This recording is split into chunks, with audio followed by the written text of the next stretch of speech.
بسم الله الرحمن الرحيم. حبايبنا طلاب الثانوية العامة، كل سنة وانتم بخير يا رب وفي أحسن صحة وأحسن حال. أولا ألف مبروك لبعض الناس اللي جبنا لها النتيجة وكانت جايبة درجة حلوة جدا و... والناس اللي ما جابتش مجموع ما تزعلش، قدر الله ما شاء فعل. أنا نازل عشان خاطر الناس دي، على فكرة أنا عامل الفيديو ده عشان الناس اللي المحترمة اللي تعبت وذاكرت، بس ربنا سبحانه وتعالى ما خدتش مجموع، يعني لسه الخير بتاع ربنا لسه متأجل له. هقول لكم على حاجة كده. الحمد لله رب العالمين، كلنا اتظلمنا وانا اتظلمت في ثالثة ثانوي. الحمد لله ربنا سبحانه وتعالى، لا ربنا اكرمني وعديت وجبت مجموع يعني وعديت في الكلية وجبت درجات حلوة في الكلية، والحمد لله ربنا كرمني واشتغلت وبقيت حاجة كبيرة الحمد لله بعمل. طيب انا هتكلم كلمتين كده وخلاص. مبدئيا نتيجة الثانوية العامة، يعني او بالمنطق كده انا بطالب بإلغاء البابل شيت. شوف انا بقول ايه، إلغاء البابل شيت. ليه بقى؟ هقول لك. دلوقتي انت حضرتك، او مش إلغاء البابل شيت، خلي البابل شيت موجود بس خلي نموذج واحد، صح كده؟ لما يكون عندي طالب نموذج ألف ب ج د، عندي مكنة بتشتغل بنموذج الإجابة نموذج ألف، لما احط نموذج ب ما اكيد الطالب ده هيسقط، لان ترتيب الدرجات مش زي ترتيب نموذج ألف. طيب عشان كده في ناس كتيرة جدا منكم جابت درجة بتقول لك ان مش من حقي. طب وانا عارف كويس جدا انه في ناس فيكم تستاهل، وعارف متأكد متأكد من طلبتي في ناس فيهم جابوا مجموع والله ما يستاهلوه. شوف انا بقول لك ايه، في ناس كتير جدا جابت مجموع درجتها وحشة جدا لكن هي شاطرة. طب ده يزعل؟ لا ما تزعلش. الخير الميزان عند ربنا سبحانه وتعالى، هو اللي بيحكم بقى. هو ربنا سبحانه وتعالى عليم باللي انت عملته. تمام.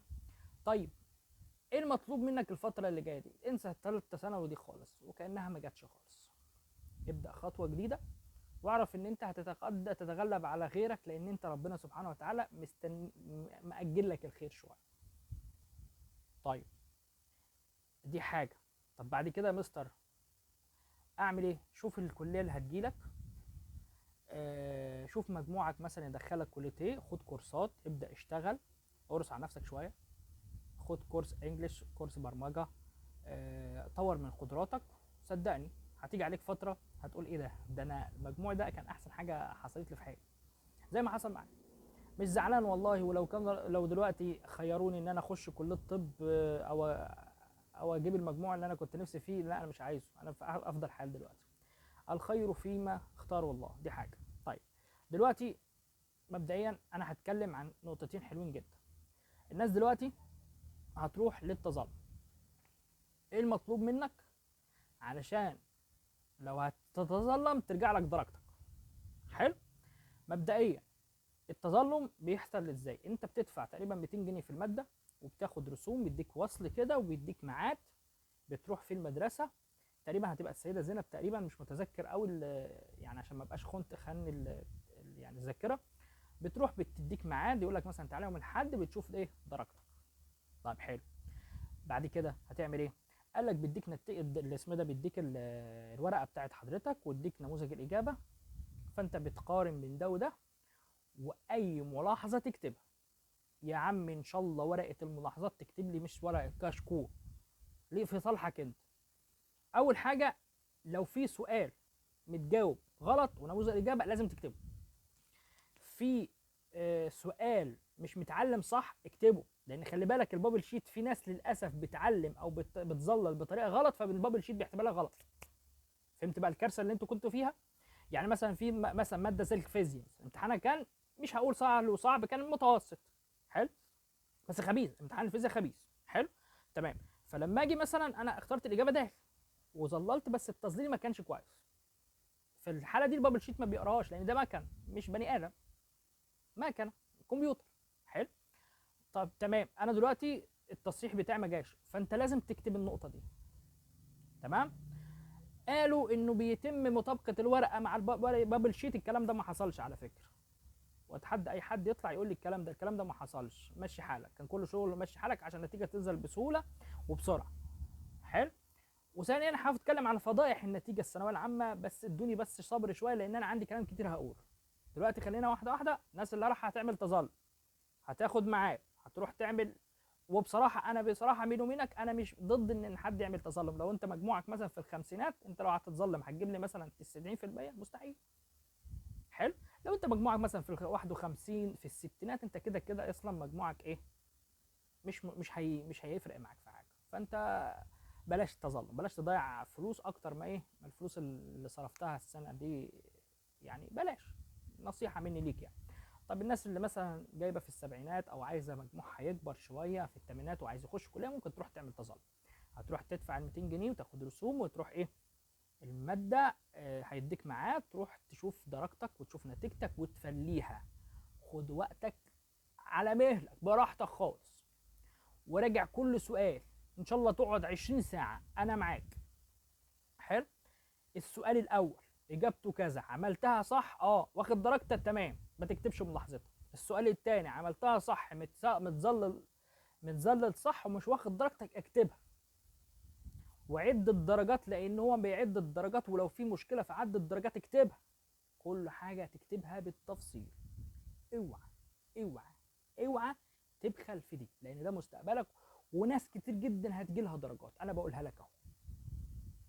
تمام. حلو. طيب، اتنين بقى، عملت تظلم، خدت درجتك، ربنا كرمك، جبت الكليه، اشتغل على نفسك، اقرص على نفسك كورسات والدنيا واشتغل. حلو قوي. طب تمام، ده بالنسبه لعدد تظلم.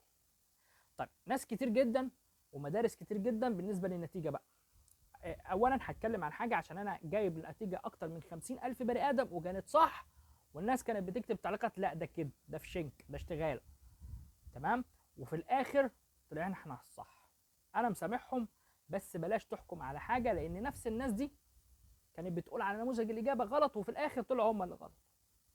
فخلينا مقتنعين 100%، ما تظلمش حد، وانا مسامحهم. طيب بالنسبه بقى للناس اللي دلوقتي مجموعها مش قوي، تزعلش. هنزل فيديو قريب لكليات والله مستقبلها افضل من طب. هقول لك انت عايز فلوس هتخش كذا، عايز منصب هتخش كذا، عايز علم هتخش كذا، شوف اللي انت عايزه هتعمله. حلو. طيب ما تزعلش نفسك، مجموعك ده انت بطل لوحدك، تعبت ذاكرت ربنا كرمك جبت مجموع، ما جبتش ده بتاعت ربنا سبحانه وتعالى. تالتة ثانوي رزق، ورزقك سبحانه وتعالى ربنا مخليهولك. وهتصدقني الرزق لما يجي حته حته افضل ما يجي مره واحده ويتقطع. شفت انا بقول لك، الافضل تاخد مليون جنيه ولا تاخد 5000 جنيه كل يوم؟ تاخد مليون جنيه مره واحده ولا 5000 جنيه كل يوم او كل شهر؟ انا بالنسبه لي اخد 5000 لمدى الحياه. فهمتوني؟ هو ده الرزق، الرزق سبحانه وتعالى كده. فهمتوني؟ طيب تمام. المدارس بقى، اقسم بالله وهكتب لكم واجيب لكم حاجات، مدارس كتير جدا 30 من 60 في الفيزياء، مدارس كامله. 30 من 60 في الكيمياء، 30 من 60 في الاحياء، مدارس كامله شايله رياضه. طيب هل ده صح؟ يعني المدرسه دي كامله كلهم فشله شايلين رياضه؟ طيب حد يرد علينا بقى في الكلام ده بقى. هل لجان كامله جايبين 30 من 60 هم كانوا بيغشوا؟ طب ايه اللي حصل؟ الله اعلم. حلو. طب تعالى بقى خش على منطقه زي منطقه البحيره، لجان كامله 92، لجان كامله 90.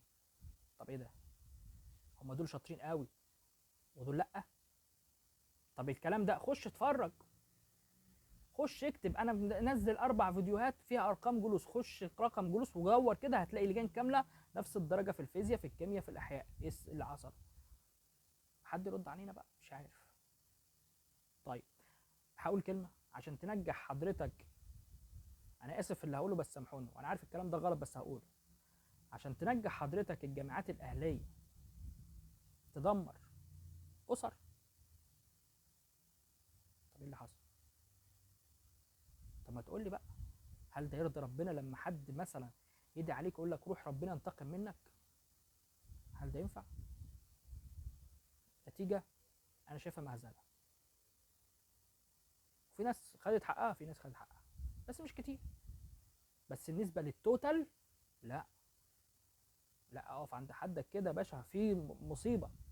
طب ايه المطلوب من حضرتك؟ انا اطالب بالغاء البابل شيت عشان حمايه للناس اللي جايه تعبانه، اللي هم الدفعه الجديده اللي طالعه دول، لان كلنا غلابه عايزين. اي اب، انا راجل اب اهو، عايز بنتي او ابني ربنا سبحانه وتعالى يبقى افضل حاجه، نفسي يخش كليه الطب، نفسي يفرحني. ايه المشكله لما يطلع من اول الجمهوريه؟ انا ببقى مبسوط، هي فرحه سيادتك. طيب اطالب بالغاء البابل شيت. طيب بالنسبه بقى للغش والسماعات والكلام ده، مش لازم يبقى اختر. حلو، مش لازم الامتحان كله يبقى اختر. طب يعني اطالب بالغاء، مش هقول النظام هو حلو، نظام جميل، بس طريقه الامتحان لما يبقى كله اختر ويجي طالب فاشل. والله حصلت، طالب بيقول لي يا مستر انا هجيب كليه طب. بقول له جبت كام يا حبيب قلبي؟ انا جايب 94%. اقسم بالله انا مدرس او مدرسه مستوى لا يليق انه يطلع من ثالثه اعدادي. شوف انا بقول لكم ايه. لما طالب زي ده يعلم ويجيب درجه حلوه ويغش وسماعات وبتاع، يبقى انا كده مش ظلمت الطالب اللي المقهور. سيبك من الطالب، كده كده الطالب لسه مستقبله ان شاء الله. ولي الامر اللي كان نفسه يفرح، ولية الام اللي تعبانه، والله العظيم قسما بالله العظيم اولياء امور انا بيكلموني اقسم بالله كان يعني عينيا بتدمع عشان خاطرهم. تعبوا، تعبوا بسبب البابل شيت، او بسبب تصحيح بابل شيت، او بسبب الراجل الفاسد اللي بيسب مكسل يغير بس نموذج الاجابه عشان ده مكن مش فاهم. المكن خلي بالك عامل زي الكمبيوتر، تقوم تضيع جيل كامل او لجان كامله. يعني مش عارف، انا مش عارف اتكلم اكتر من كده وهسكت، بس انتظرني، لان انا لو اتكلمت هتكلم حاجات هتوديني في 60 داهيه، فانا هقعد ساكت. اول حاجه، تمام، انتظرني. الناس اللي ما جابتش مجموع هنزل فيديو كامل لكليات مستقبلها اقسم بالله افضل 100 مره من كليه الطب، مستقبلها افضل 100 مره من كليه هندسه. هتجيب فلوس من الاخر، الشاطر دلوقتي اللي يجيب فلوس، دي بقى هتجيب لك ملايين. تمام، كليات جميله جدا، متناسيه يعني الناس ناسياها، بس جميله، مستقبلها جميل. اقسم بالله بقول للناس بيروحوا يخشوا الكليات بيدعوا لي. تمام، انتظرني في الفيديو اللي جاي. اللي ما جابش مجموع ما تزعلش، الخير في اللي جاي باذن الله، ربنا يكرمكم. اشوفكم على خير، وسامحوني على الاطاله، والسلام عليكم ورحمه الله.